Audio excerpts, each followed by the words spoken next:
She's amazing.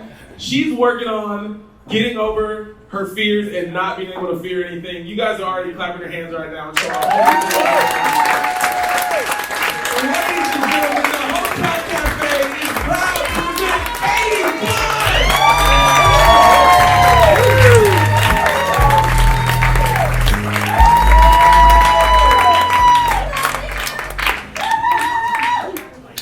I am trying to face my fear of being mistaken for Tomb Raider. I'm a single mom. My son is with his dad for the summer, so I drove across the country from New York. That was pretty cool. Yeah. You guys didn't laugh at the single mom part, but I get it. It's a progressive space. You guys are like, ew, why did she keep it? I thought I'd have all these insights to share with you about America, but all I really got is that it's a very big country. I'm a single mom. My son's autistic. That's not a joke. You guys can clap for it. Yeah. He's really great. He has a very different way of looking at the world. Like if we're walking outside and it's raining in New York, he'll be like,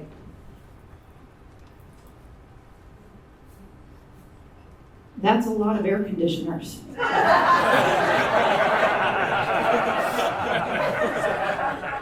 Or if we are walking past a pizza place and we see a help wanted sign, he'll be like, we have to help them. Or if we're just sitting at home, he'll be like, blah, blah, blah, blah, blah, blah, blah, blah, blah. And I'll be like, please stop making nonsense noises. And he'll go, I am trying to learn Spanish. He goes to a school where all the kids are autistic, and lately he's been coming home and talking about Sophia. He'll be like, I saw Sophia at lunch today, and I did not know what to say. I will try my best tomorrow. Yeah, and then I met Sophia, and I was like, hi Sophia, how are you? And she was like, is that your real hair color? And I was like, no, it's not. She goes, you like cats? I was like, I had one when I was a little girl. And she goes, what happened to it? And I was like, I'm going to try again tomorrow.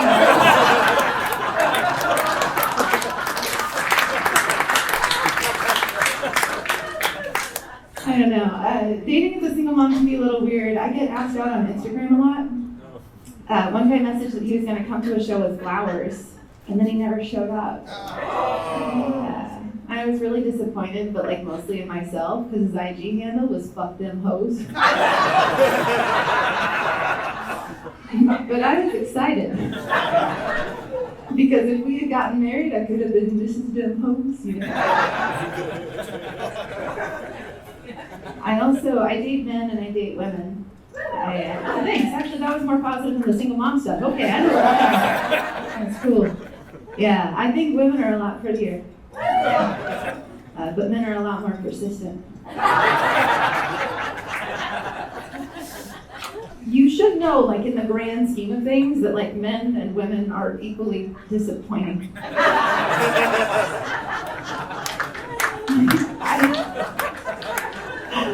I was dating women for a while, and then I decided I wanted to try dating men again. And a friend of mine was like, you have to change everything because you can't be funny. But I proved her wrong. I found a guy, and he was willing to hook up with me, and he didn't care that I was funny because he couldn't speak English. He spoke a little bit of English. He was like, I like your ass. And I was like, but everybody likes that, you know. You want to impress me, tell me something everyone else hates. Be like, I love the way you conflate fatherhood with disappointment.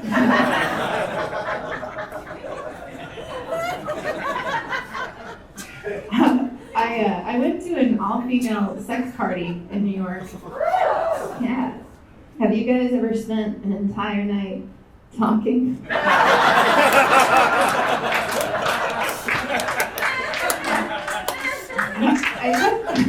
I kept entering into this very masculine role, you know. I'd be just mansplaining science to beautiful women. At one point I was like, estrogen drives the olfactory system. It's true. Estrogen drives the olfactory system. Anyone know what the olfactory system is? Yes, no, smell. Very educated crowd. Give it up for yourself. That's amazing. Yeah, okay, or don't. That's okay.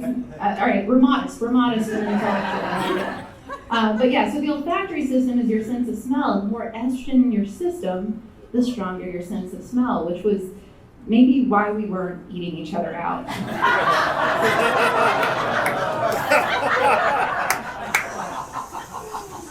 I did that joke in Vegas, and some guy was like, I don't like smart women. And I was like, oh, that's so cute. You thought my stinky pussy joke was too smart.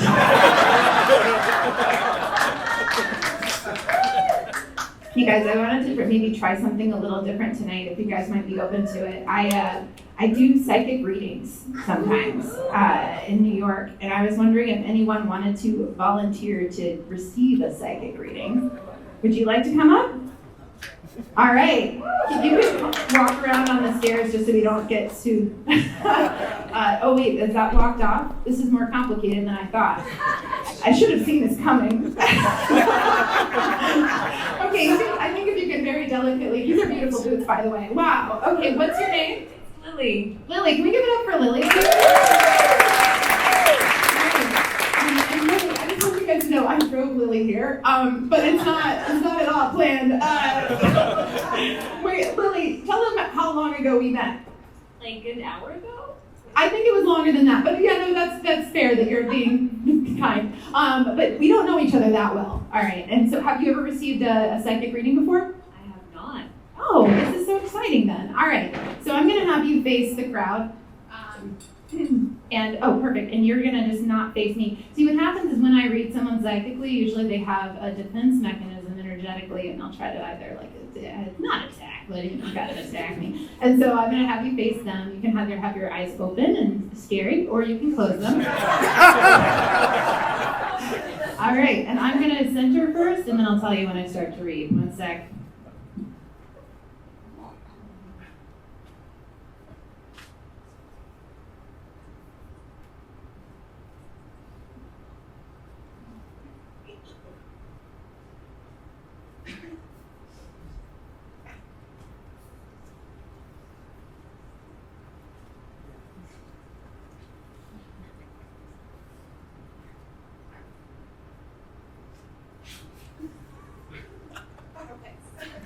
I mean, it's awkward without the sound. I understand. I'll figure, I'm facing my fears, and one of them is silence, and that's something we're all going to have to cope with.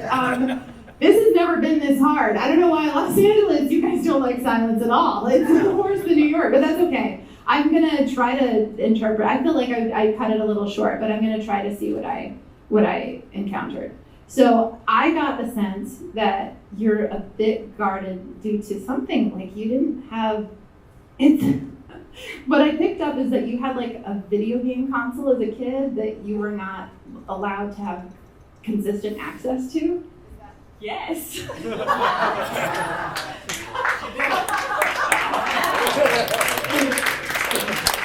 this is the first time I'm reading this, but that's kind of like at the core of your trauma.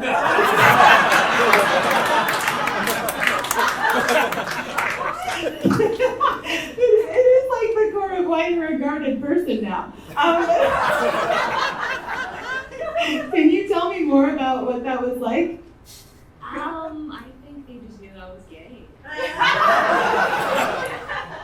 have to stay feminine, I guess. Oh, wow. Can we clap it up for that? Can you say my full name really quickly? It's Lily Malm. Lily Mom is a really excellent screenwriter. We just went to Pitch Fest. If you could please hire her to write, that would be great.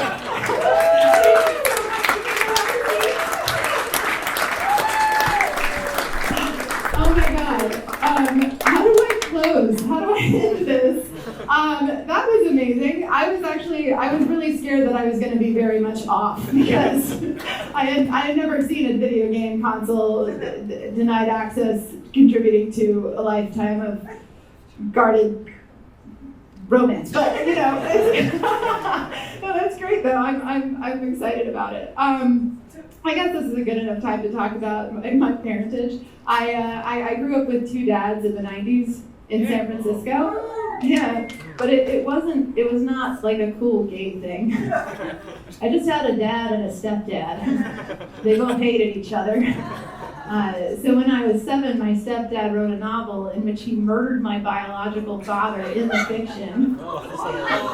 And then that became an international bestseller. So growing up, I kind of got made fun of for being both too rich and too poor. Because I had one dad that was on book tour through Italy, and the other dad was like living in a van.